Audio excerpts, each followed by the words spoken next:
Espero que hayan traído sus Biblias porque las vamos a utilizar.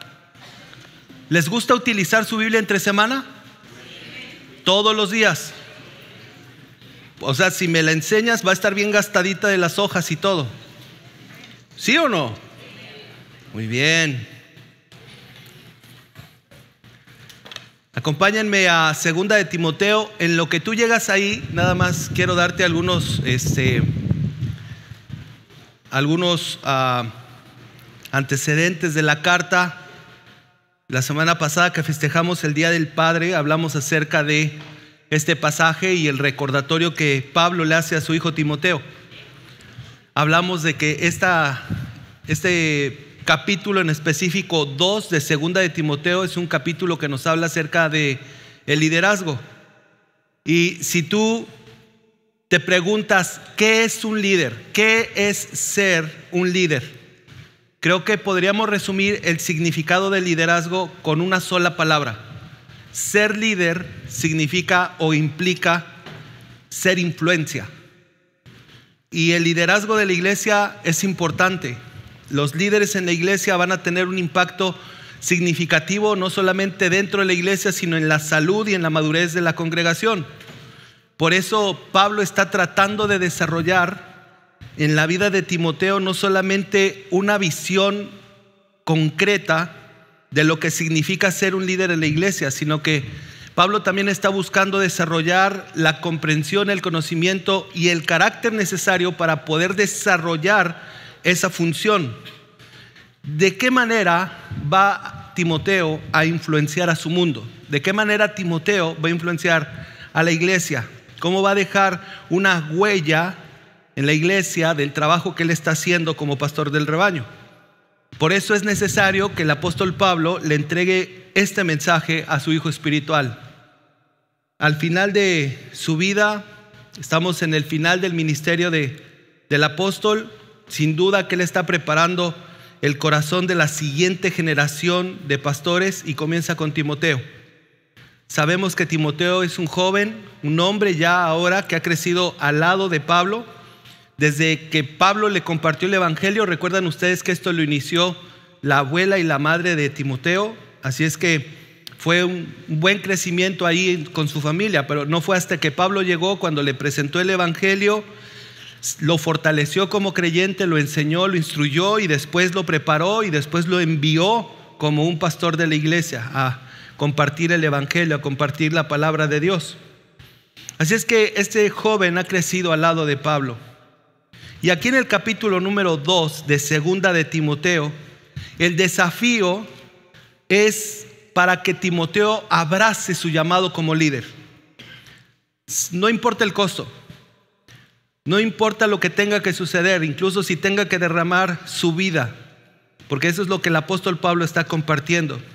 Es importante que él dé un ejemplo que puedan seguir otros, como lo dice el versículo número 2 aquí en 2 de Timoteo 2. Lo que has oído de mí ante muchos testigos, esto encarga a hombres fieles que sean idóneos para enseñar también a otros. ¿Qué se necesita para hacer esto? Ya lo dijimos, se requiere la disciplina de un soldado, los versículos 3 y 4, la determinación de un atleta, versículo 5, y la diligencia de un labrador, versículo número 6. Y ninguna de estas cosas sería posible si no es por la gracia de Dios. Por eso comienza este capítulo número 2 en el versículo número 1 diciendo: hijo, esfuérzate en la gracia que es en Cristo Jesús. Ese es el coraje, esa es la energía, ese es el poder, la gracia en Cristo Jesús. Así es que decimos que 2 de Timoteo 2 es un capítulo para líderes. Por eso si tú eres un líder o crees que Dios quiere que tú lo seas, pues tú necesitas este capítulo por lo menos leerlo varias veces. Ahora, el punto aquí es que Timoteo tiene que poner su enfoque en Jesucristo. Por eso Pablo le da 2 recordatorios. El primero de ellos, aquí en el versículo número 8, acuérdate de Jesucristo. Hablamos mucho la semana pasada acerca de este pasaje. 2 de Timoteo 2:8 dice: acuérdate de Jesucristo, del linaje de David, resucitado de los muertos, conforme a mi evangelio. Obviamente que acuérdate de Jesucristo, mantén centrada todo en tu vida, mantente enfocado en Cristo. Él es la fe, Él es el importante. Después le recuerda que es del linaje de David. Obviamente Jesús es descendiente de David. Y aquí está reafirmando el derecho legítimo al trono mesiánico según todas las profecías del Antiguo Testamento. Después Pablo dice que fue resucitado de entre los muertos y esa es la victoria de Cristo sobre la cruz. Y ese es el fundamento de la fe cristiana. Por eso termina diciendo conforme a mi evangelio. Es decir, el mensaje que el apóstol Pablo predica. ¿Cuál es el mensaje? Que Jesús es el Mesías prometido que murió y resucitó de entre los muertos. Después dice el apóstol en el siguiente versículo, en el cual sufro penalidades, hasta prisiones a modo de malhechor, mas la palabra de Dios no está presa. Vean ustedes cómo Pablo hace esta mención de que él sufre por causa del evangelio, sufre por predicar la palabra de Dios. Incluso él está encarcelado como si fuera un criminal, porque en este momento Pablo está en la cárcel. Pero aunque él está preso, vean cómo Pablo dice, la palabra de Dios no está presa, mas la palabra de Dios no. O sea, el mensaje del evangelio sigue avanzando, no puede ser detenido por cadenas humanas. Y esta es una frase que expresa una esperanza y una fuerza incomparable del mensaje de Cristo. Siguiente versículo, por tanto, todo lo soporto por amor de los escogidos, para que ellos también obtengan la salvación que es en Cristo Jesús con gloria eterna. Vean ustedes que Pablo soporta todo este sufrimiento por aquellos creyentes. Aquí les llaman los escogidos, aquellos que van a creer, aquellos que están creyendo, aquellos que van a venir a la fe. ¿Y cuál es el objetivo de esto? Es que ellos obtengan la salvación en Cristo y finalmente participen de la gloria eterna. Es decir, está hablando no solamente de ser salvo, sino está hablando de una salvación eterna. Ese es el mensaje en estos 3 primeros versículos para Timoteo. Y tú te preguntas y dices, ok, está bien, ¿vale la pena hacer esto? ¿Vale la pena, Pablo? Ponte en los pies de Timoteo por un instante. ¿Vale la pena? Sí, claro que sí, porque eso nos va a llevar a la realidad que vamos a ver el día de hoy. En primer lugar, Pablo le insta a Timoteo a recordar a una persona, Jesucristo. Ahora le va a recordar una promesa. Realmente son 4 promesas. Vean ustedes, versículo número 11, porque este es nuestro pasaje en esta mañana. Y dice el apóstol Pablo, palabra fiel es esta: si somos muertos con Él, también viviremos con Él. Si sufrimos, también reinaremos con Él. Si le negáremos, Él también nos negará. Si fuéremos infieles, Él permanece fiel. Él no puede negarse a sí mismo. Aparentemente, estos 3 versículos eran una canción que cantaba la iglesia en este tiempo que Pablo está expresando esto. La mayoría de los comentaristas están de acuerdo con que era un tipo de canción, un tipo de himno, algo que ellos repetían, algo que ellos estaban haciendo. Y esto es interesante porque esta misma idea se repite varias veces en la teología de Pablo a través de las cartas. Como no tenemos mucha seguridad de esto, vamos a tomarlo como si fuera un pasaje por separado, que no es un himno, que no es algo que utilizaba la iglesia. Así es que lo vamos a ver como lo tenemos en la escritura. Palabra fiel es esta. Vean ustedes, palabra fidedigna, un dicho fiel. Esto es algo digno de confianza, esto es algo confiable. Palabra fiel es esta. Son 4 promesas que tenemos que recordar. ¿Y por qué tenemos que recordar estas promesas? Porque las 2 primeras nos van a motivar a la lealtad y las últimas 2 nos van a advertir contra la deslealtad a la persona que nosotros hemos declarado nuestra lealtad, que es Jesús. Palabra fiel es esta: si somos muertos con Él, también viviremos con Él. Si sufrimos, también reinaremos con Él. Vean ustedes que estas 2 primeras promesas son positivas. nos dicen lo que tú y yo tenemos que hacer. ¿Qué es lo que tenemos que hacer? Ser leales a Jesucristo. Pero después, si seguimos el versículo 12, en la parte final dice, si le negáremos, Él también nos negará. Si fuéramos infieles, Él permanece fiel. Él no puede negarse a sí mismo. Y estas dos últimas promesas son negativas. Resumen lo que no debemos hacer. ¿Y qué no debemos hacer? Ser desleales a Jesucristo. Eso es lo que hacen estas promesas. Pero, ¿qué hacen en nuestro corazón? En primer lugar, nos motivan a la lealtad. Y es que el Señor Jesús lo dijo de una manera clara y extraordinaria. En Lucas capítulo 9, versículo 23 decía a todos: si alguno quiere venir en pos de mí, niéguese a sí mismo, tome su cruz cada día y sígame. Vean ustedes cómo Jesús dice: ¿quieren venir? Mueran a sí mismos. Cualquiera puede venir a Cristo. El asunto es que primero tiene que estar dispuesto a morir. Por eso, regresando al versículo 11, aquí en 2 de Timoteo 2, Pablo dice que esta es una palabra fiel: si somos muertos con Él, si morimos con Él. Porque si estamos muertos con Él, por supuesto, esta tiene que ser la realidad de todo creyente: morir a sí mismo. Dijo el apóstol Pablo en Gálatas 2:20 que estoy crucificado juntamente con Cristo. Ha muerto. Y es que esto es sumamente importante. Hay distintas maneras de ver esta muerte.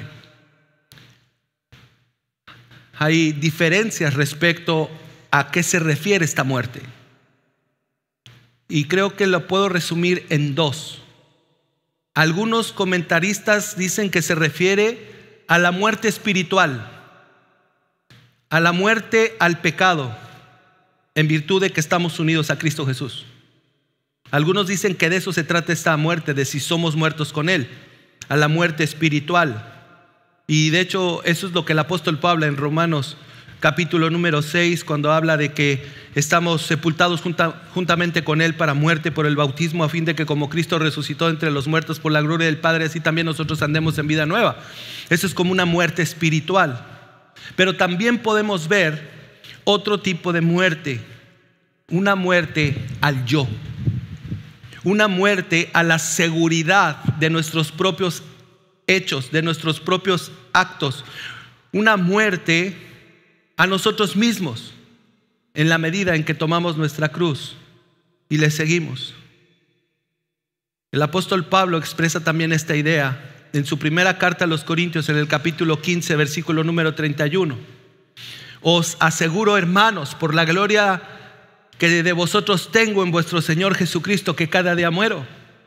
Cada día había menos influencia de Pablo en la vida de Pablo y cada vez había más influencia de Cristo en él. A eso es a lo que Pablo está haciendo referencia aquí en 2 de Timoteo 2, a esa muerte al yo, a esa muerte a la seguridad, a esa muerte en confiar en nosotros mismos y depositar completamente nuestra confianza en Cristo Jesús. Aquí es donde nosotros le decimos: Señor, yo no puedo, tú eres el único más que suficiente que puede sostenerme en medio de esto. Por eso Pablo dice: cada día muero. En su segunda carta a los Corintios, en el capítulo 4, versículo 10, Pablo dice: llevando en el cuerpo siempre por todas partes la muerte de Jesús, para que también la vida de Jesús se manifieste en nuestros cuerpos. Y esto es interesante porque esto es la mortificación del pecado en nuestras vidas. No mi voluntad, sino la voluntad del Señor. Y eso es morir a nosotros mismos. Morimos a la seguridad en esta vida. Morimos porque estamos a salvo en Cristo Jesús, porque nos hemos identificado con Él. Jesús fue rechazado por el mundo.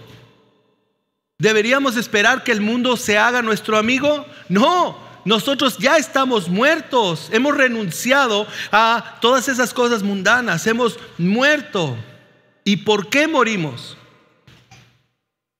Vean ustedes esa parte final en 2 de Timoteo 2:11. Si somos muertos con Él, también viviremos con Él. Esa es nuestra esperanza. Viviremos con nuestro Señor por los siglos de los siglos. En el cielo, en la tierra nueva, vamos a estar con Él. Pero hoy también estamos viviendo con Él. ¿Recuerdan ustedes al Señor Jesucristo al final del Evangelio de Mateo diciendo: yo estoy con ustedes todos los días hasta el fin? ¿Recuerdan ustedes eso? ¿Recuerdan a Pablo diciendo: porque para mí el vivir es Cristo? ¿Recuerdan ustedes eso? Ahora, quiero que veas aquí en 2 de Timoteo 2:11 estas dos palabras. Si somos muertos con Él, también viviremos con Él. Hemos muerto con Cristo, ahora vivimos con Él. Y entonces viviremos para siempre. Esa es la promesa. Y esta promesa inspira lealtad. Lo que Cristo ofrece para nuestras vidas no es algo efímero, no es algo pasajero, no es algo temporal. Cristo Jesús no te está proponiendo algo que tú puedas vivir por unos instantes de tu vida y después perderte de ello. Cristo Jesús te está prometiendo algo que vas a vivir por toda la eternidad con Él, porque sus promesas son firmes. En Él están seguras las promesas. Por eso inspiran lealtad. Señor, vamos a estar juntos, viviremos con Él. Ahora, pensemos por un instante qué significa vivir con Cristo. ¿Sabes qué significa? Significa seguridad, significa gozo, significa gracia, significa bondad, significa recibir su misericordia, significa que Él está cuidando de nosotros, significa que Él está sosteniéndonos, significa que Él sabe nuestras necesidades y suple nuestras necesidades. Él es nuestro proveedor, Él es nuestro guardador, Él es el Dios que está con nosotros. Viviremos con Él. Pero vean ustedes que también hay otra promesa en el versículo 12. Y dice Pablo: si sufrimos. Esta es la parte que no nos gusta. Si sufrimos. Esta misma palabra se puede traducir de esta manera. De hecho, algunos de ustedes tienen una versión diferente de la Biblia que dice: si perseveramos. Es que esa es la idea. Si sufrimos, si perseveramos. Por eso en el versículo número 10 el apóstol Pablo dice: todo lo soporto. Es la misma palabra en griego. Si sufrimos, si perseveramos, si estamos ahí firmes. Ve que decirle no al mundo y decirle sí a Cristo va a implicar un sufrimiento. ¿Lo entiendo? Yo no quiero sufrir. Creo que nadie quiere sufrir. Pero ve cómo están los tiempos verbales en el texto. Si morimos, apunta al pasado. Si sufrimos, apunta al presente, al día a día. Y es que la vida cristiana implica decir no a uno mismo y sí a Cristo. Tú quieres hacer una voluntad, pero después viene el Señor y te dice: así no. ¿No es cierto que si alguien nos ofende, alguien nos dice algo, qué queremos nosotros? ¿Tú quieres poner la otra mejilla? No, tú quieres venganza. Tú quieres que algo le pase. Ah, Señor, un rayito, porque mira cómo me están tratando mal. Eso es lo que tú quieres. Pero cuando tú mueres a ti mismo dices: no se haga mi voluntad, Señor, sino la tuya. ¿Qué tengo que hacer? Perdona. Ok. ¿Sientes perdonar? No. ¿Y por qué perdonas? Porque estás obedeciéndolo a Él.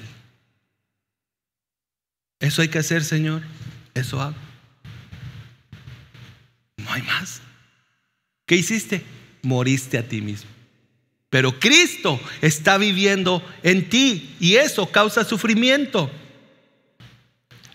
Si perseveramos, si sufrimos, también reinaremos con Él. Y esta es una maravillosa promesa, es una garantía de lo que se viene. Aquellos que mueren en Cristo y perseveran por su gracia van a reinar con Él. Por eso podemos ver ahí en Romanos 8:17 el apóstol Pablo decir: y si hijos, también herederos, herederos de Dios y coherederos con Cristo, si es que padecemos juntamente con Él, para que juntamente con Él seamos glorificados.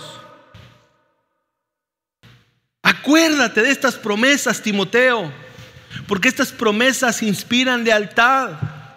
No es fácil seguir a Cristo en este mundo, pero va a valer la pena. Quiero decirte algo: el sufrimiento es parte de la vida. En este mundo sufrimos, no porque queramos sufrir, porque este mundo está lleno de pecado y de maldad. Y muchas veces tú y yo vamos a sufrir por el pecado de otros. No lo buscaste, no quisiste eso, pero estás ahí. El sufrimiento es parte de este mundo.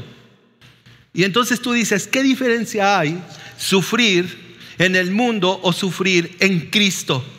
Bueno, en primer lugar, el Señor no te engaña. El sufrimiento es parte de la vida cristiana. Y si alguien se acerca a ti y te ofrece una vida como la del mundo, una vida como la que ofrecen las distintas ideologías del mundo, ideologías que dicen no vas a sufrir nada, mira, tenemos al hedonismo. El hedonismo es una postura filosófica que su principal objetivo es no maximizar el placer, sino minimizar el sufrimiento. Y eso es lo que prometen. En el budismo te ofrecen el nirvana.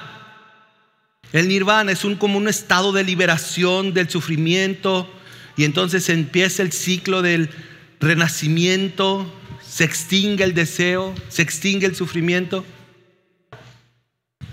En el estoicismo hay un estado de tranquilidad del alma libre de perturbaciones, donde el sufrimiento es eliminado. Le llaman ellos el ataraxia o la apateia, un estado de libertad respecto a las pasiones. O el eudomismo, que aunque busca la felicidad, se busca sin sufrimiento. Pero todas estas cosas son utopías. Eso no existe. En este mundo vamos a padecer. Hay cardos y espinas en el desierto. ¿Estás de acuerdo? Tú puedes ver una flor hermosa en medio del desierto y te acercas y la quieres tocar y tiene espinas. Y te duelen las espinas. Y dices: ¿cómo algo tan bello puede hacer tanto daño? Es cierto, el sufrimiento es parte de la vida. Solamente las utopías ofrecen una perspectiva de una vida sin sufrimiento, pero eso es un engaño. Esas utopías irreales es lo que ofrece el mundo, pero el Señor Jesucristo nos da una promesa entera, una promesa maravillosa, porque el sufrimiento de los que están en Cristo tiene un propósito y tiene una recompensa eterna. Si sufrimos con Él, ¿qué va a suceder? Reinaremos también con Él. Nadie, nunca, jamás ha prometido esto. Porque la verdadera vida en bendición para el cristiano no es la ausencia del sufrimiento, sino vivir unidos a Cristo. Esa es la vida de bendición. Estamos unidos a Cristo aún en medio del dolor.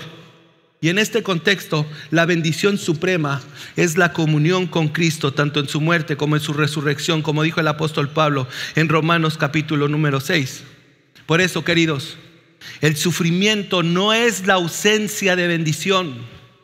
La bendición es la presencia de Dios en nuestras vidas, no la ausencia de problemas. Pero quiero decirte algo: el que está con Dios tiene la victoria. Reinaremos con Él. A veces nuestro enfoque es el sufrimiento y nos duele y padecemos y sufrimos y nos contrariamos.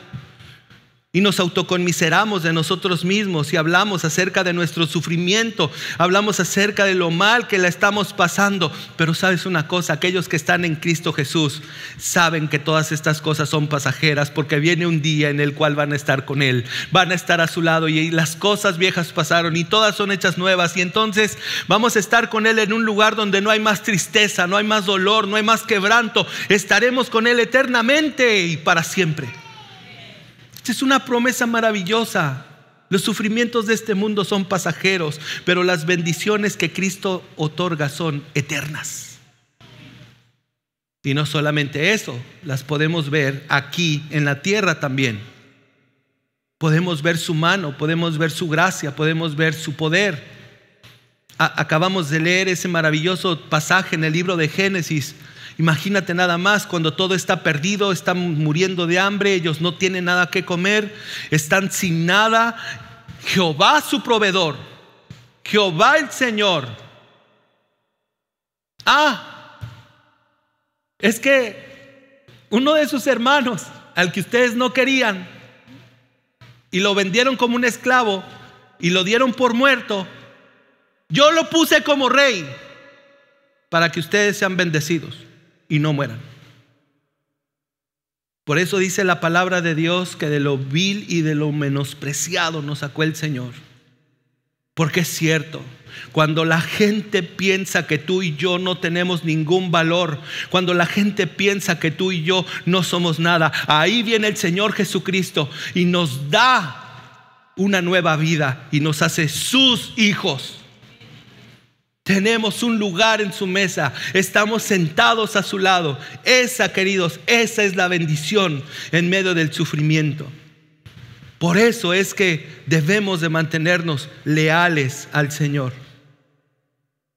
Por eso estas promesas nos hablan de mantenernos firmes a pesar de lo que venga. Timoteo, necesitas mantenerte fiel, necesitas ser leal al Señor. Pero ten cuidado, porque la segunda parte nos advierte.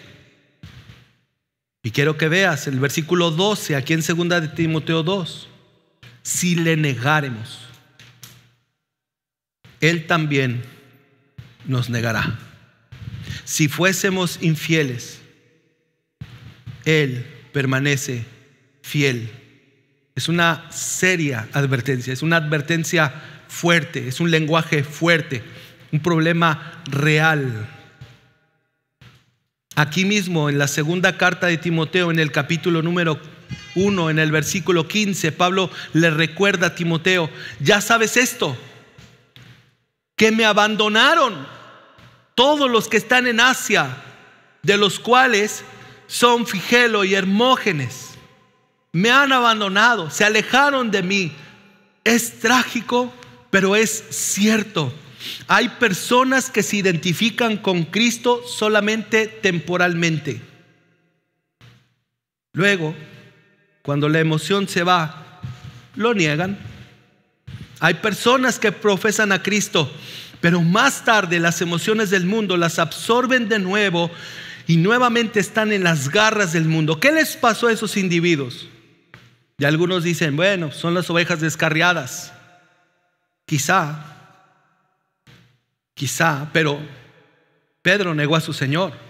De hecho, el Señor Jesús dijo que lo iba a negar 3 veces, pero Pedro más tarde se arrepintió y el Señor lo restauró misericordiosamente. Y vemos al apóstol Pedro trabajar con uno de sus grandes discursos en el libro de los Hechos, después de la muerte de Jesús, poderosamente predicando el evangelio. Solamente Dios conoce el corazón. Es posible que una persona niegue a Cristo porque nunca conoció verdaderamente a Cristo. Nunca lo conoció ni como Señor, ni como Salvador, ni personalmente. Queridos, puedes estar al lado de Jesús 3 años y no conocerlo. Acuérdate de Judas. 3 años al lado de Jesús, 3 años comiendo con Él, 3 años escuchando las enseñanzas de Jesús, y al final lo traicionó. Estas palabras son aleccionadoras, no las podemos diluir. Si le negamos, Él también nos negará. Luego viene otra promesa de advertencia. Si fuéramos infieles, Él permanece fiel, porque Él no puede negarse a sí mismo. ¿Qué es imposible que haga Jesús? No puede negarse a sí mismo, ¿estás de acuerdo? Eso es imposible para Él. Él va a permanecer fiel. Fiel a su Padre, fiel a su pueblo, fiel a sus promesas a su pueblo. Él no miente, no se arrepiente. Él es Dios, no puede negarse a sí mismo, no puede negar su esencia. Entonces, si una persona realmente se ha arrepentido y ha puesto su fe en Él para la salvación de su vida, Jesús nunca va a negar a esa persona, porque Él le hizo esa promesa a esa persona y Él no puede negarse a sí mismo.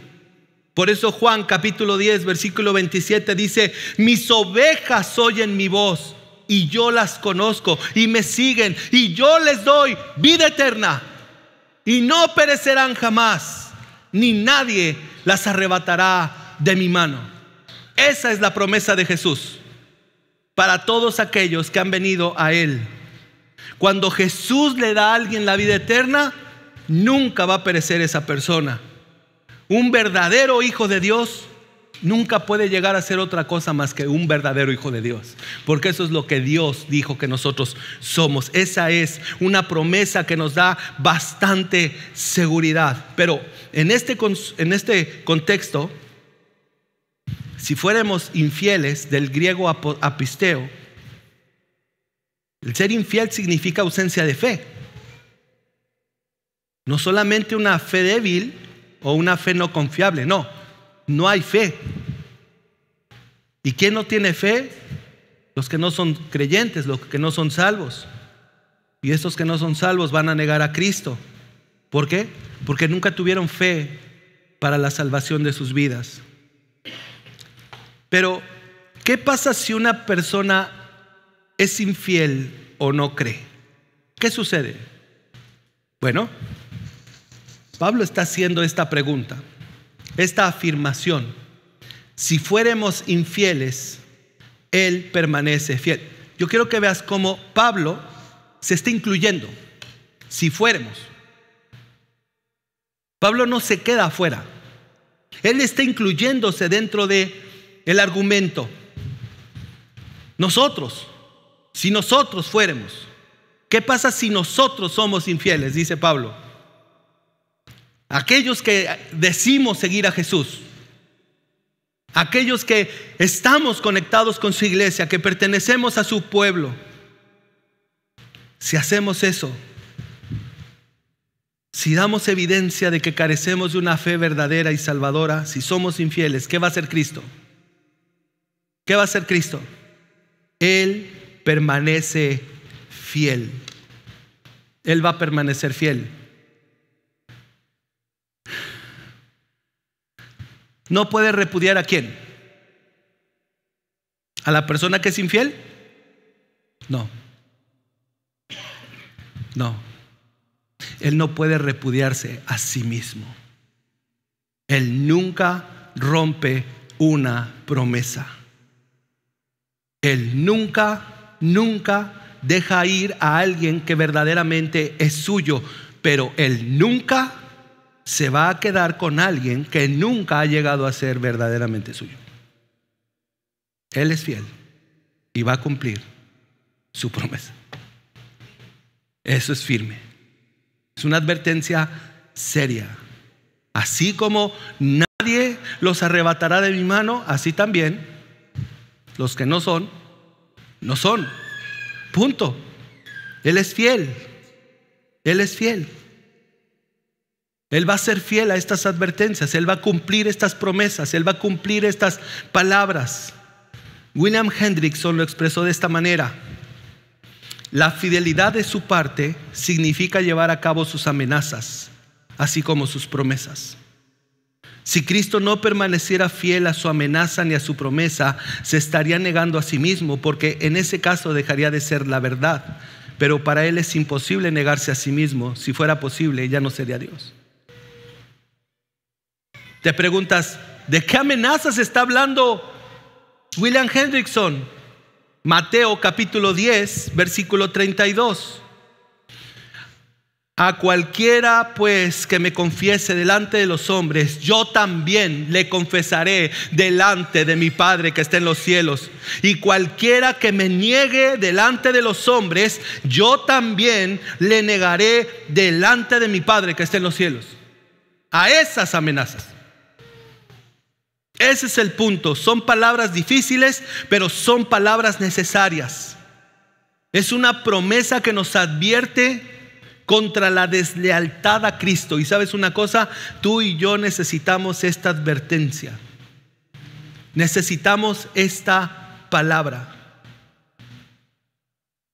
Hay una advertencia similar en 1 Corintios capítulo 15 versículo 1. Dice Pablo: además os declaro, hermano, el evangelio que os he predicado, el cual también recibisteis, en el cual también perseveráis, por el cual asimismo, si retenéis la palabra que os he predicado, sois salvos, si no creísteis en vano.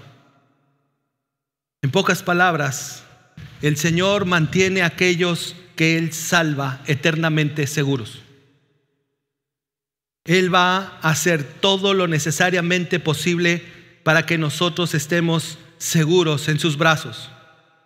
Pero no todos los que afirman ser salvos necesariamente lo son. Entonces, si una persona se vuelve infiel, es evidente que nunca tuvo una fe salvadora, que nunca ha sido salvo en su vida. Y ve lo que está pasando aquí. Son palabras de un padre espiritual a un hijo espiritual. Son palabras de Pablo a Timoteo. Estas advertencias, estas promesas, por un lado, nos dan una seguridad increíble. ¿Estás de acuerdo? Es maravilloso saber, estoy seguro en los brazos del Señor. Es que una vez que hemos llegado a Cristo, es como llegar a puerto seguro. Y íbamos por la vida como si fuéramos en un barco en medio de una tormenta, seguidos por olas, tempestades, noches oscuras interminables, llenas de dolor, llenas de zozobra, llenas de quebranto, llenas de preocupaciones. Íbamos así por la vida. Y de repente el Señor Jesucristo viene a nuestras vidas. Y a veces algunos de nosotros decimos: mira, encontré al Señor. Y el Señor dice en su palabra: ustedes no me encontraron a mí. Ustedes no me amaron a mí primero, yo los amé a ustedes primero. Él fue el que vino en nuestro rescate. Él fue el que vino y nos dijo: basta ya, no más. Y estamos en sus brazos, estamos seguros con Él. Tenemos que vivir con esa confianza, queridos. Estamos en los brazos más seguros que nadie puede tener. Dios está perseverando por nuestras vidas el día de hoy. El que tú y yo estemos aquí en su casa es un hecho sobrenatural. Dios es fiel y Él quiere algo bueno para nosotros. Estamos aquí, queridos, porque muchas veces, porque le necesitamos, porque queremos buscarle, porque queremos exaltarle. Pero sabes una cosa, finalmente Él trae a sus hijos y los reúne, porque trata con cada uno de nosotros de formas distintas, pero tiene el mismo propósito: mostrarnos de su amor, mostrarnos de su gracia, mostrarnos de su fidelidad, mostrarnos de su bondad. Ese es nuestro Dios, un Dios que cumple sus promesas. Por eso estas advertencias, aunque puedan sonar fuertes y difíciles, son advertencias que llaman nuestra atención acerca de nuestras propias vidas. No hay nada más horrible para la vida de un ser humano que Dios no lo quiera. Si fuéramos infieles, si le negáremos, también Él los negará. Pero si estamos a su lado, Él nos va a sostener. Él nos va a sostener, como lo ha hecho hasta el día de hoy. Como Él ha demostrado su gracia, como Él ha demostrado su amor, como Él ha demostrado su fidelidad. Él es el Dios fiel. Tal vez no te has dado cuenta. Tal vez no has abierto tus ojos lo suficiente para ver esa gracia en nuestras vidas. Esto es lo que vemos a través de la vida de José. Después de que sus hermanos lo golpearon y le dejaron ensangrentado, le vendieron a unos hombres, y esos hombres después lo vendieron como fuera un esclavo, como si fuera un objeto. Yo quiero que tú pienses por un instante, de ser el consentido de tu familia, porque su papá le tenía una túnica de colores diferente a la de sus hermanos, era el consentido. Ahora está tragando tierra en un pozo. Y después se tiene que ir con gente que no sabe ni quién es, no habla su idioma. Y después se convierte en el esclavo de un hombre que no conoce, que no sabe qué pasa. ¿Y sabes una cosa? Ahí, en medio de su dolor, en medio de su quebranto, en medio de su aflicción, el Señor lo levantó y le dio una capacidad sobrenatural y se convirtió en el mayordomo principal. El hombre se iba, Potifar se iba de vacaciones y todas sus cosas quedaban bajo el control de José, el esclavo. Un esclavo que tenía el puesto del dueño.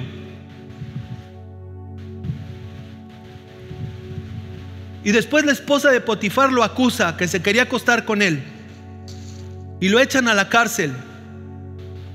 Y otra vez al sufrimiento. ¿Quién me va a sacar? ¿Quién va a abogar por él? ¿Quién estaba ahí por José? No tenía visita, no tenía nadie que estuviera a su lado. Dios estaba con él. Dios es el que lo sostuvo. Y cuando llegó el momento, Dios lo usó. Y Faraón tuvo el sueño de las 7 vacas flacas y las 7 vacas gordas y nadie sabía qué significaba. Y entonces va José y Dios le da la interpretación del sueño. Dios, no fue José, fue Dios.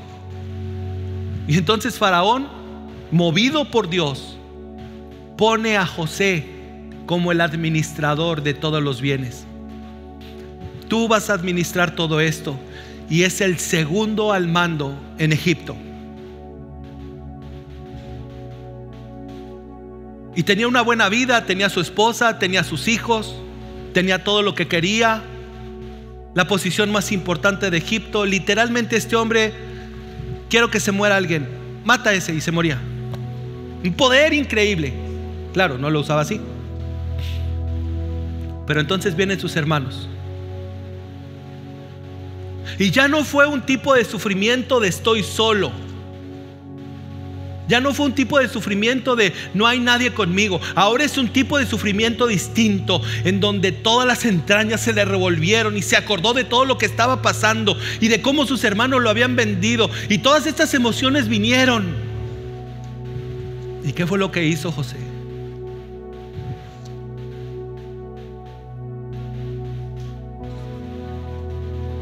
José comprendió que la vida no se trataba de él. Comprendió que la vida se trata de Dios. Y entonces les dice a sus hermanos: ustedes pensaron en mal para mí, pero Dios lo cambió en bien. Ese es el Dios que cumple las promesas, y ese es el Dios al que Pablo le dice: Timoteo, recuérdalo, recuerda sus promesas. Cuando andes en valle de sombra de muerte, recuerda que Él es fiel, recuerda sus promesas, porque sus promesas son seguras siempre. Mi Señor, qué maravilloso eres y qué grande es tu amor.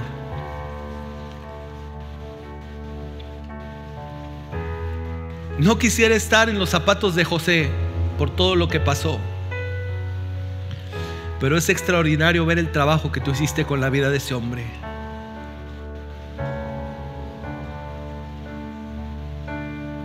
Hoy puedo ver ese trabajo en la vida de muchos, aún en mi propia vida. Puedo ver una transformación, puedo ver un cambio para bien, para bendición.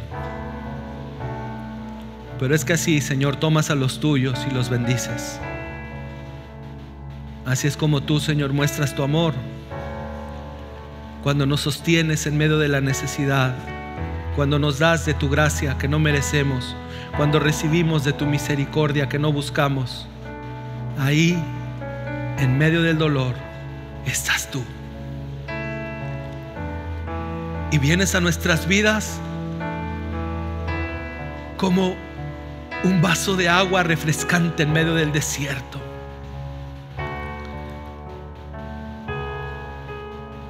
Eso eres tú, Señor. Eres todo. Eres nuestro bien. Queremos ser leales a ti. Queremos mantenernos firmes a ti. Gracias por estas promesas, Señor. En el nombre de Jesús.